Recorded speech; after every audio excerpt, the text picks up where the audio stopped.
Good afternoon, class. Would any of you care to guess which union has the most highly paid members? You're on the money if you correctly guess the NBA. The nation's first fan attests to the NBA being an organization loved by fans all over the world. The 68-year-old corporation enjoys $4 billion a year in annual revenue.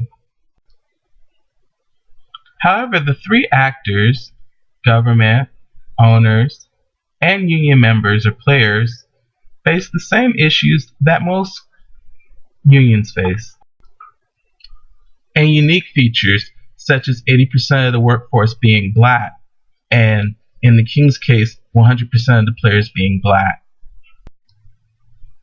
And briefly compare and contrast the Kings to the second largest market, Los Angeles, which has two teams. On the other side of the coin, the majority of the owners are the most privileged white men in America, save for the minority owners of the Charlotte Bobcats and Sacramento Kings. Many of the minority players feel there's a double standard between punishment for players and owners. Our video will examine how market size affects the way small market teams like the Sacramento Kings negotiate. The ultra-successful Lakers are the blueprint for any successful basketball franchise. However, their co-tenants at the Staples Center are night and day. They have a racist owner who kills employee morale by discriminating and breaking laws that would make the EEOC blush, such as bringing women into the players' locker room to, quote, look at their beautiful black bodies. The NBA also has to deal with 21st century dynamics such as the first openly gay basketball player, Jason Collins.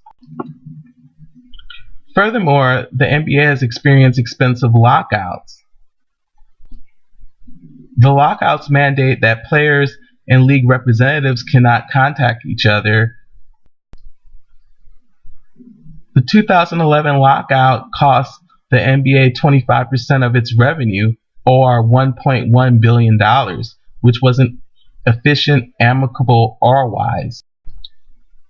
The NBA currently has a new commissioner, Adam Silver, who took office in February.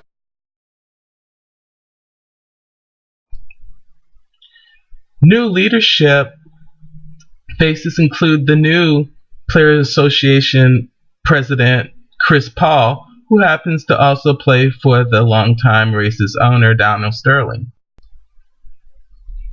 My former favorite player, Chris Paul, has brought on Sacramento Mayor Kevin Johnson in the search for a new union representative after longtime Representative Billy Hunter was fired for inappropriate behavior and giving jobs to unqualified friends and relatives.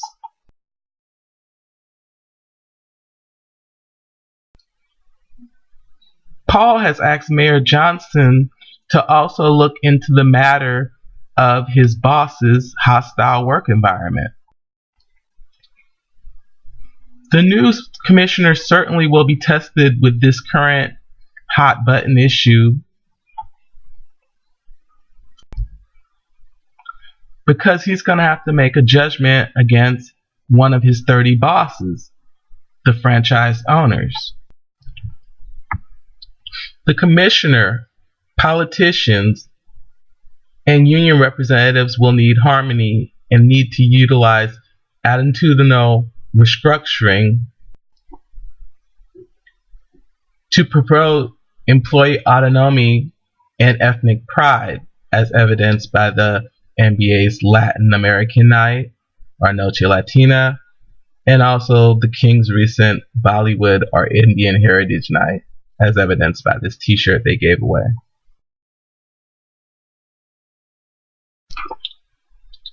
To preserve the various fractions' dignity.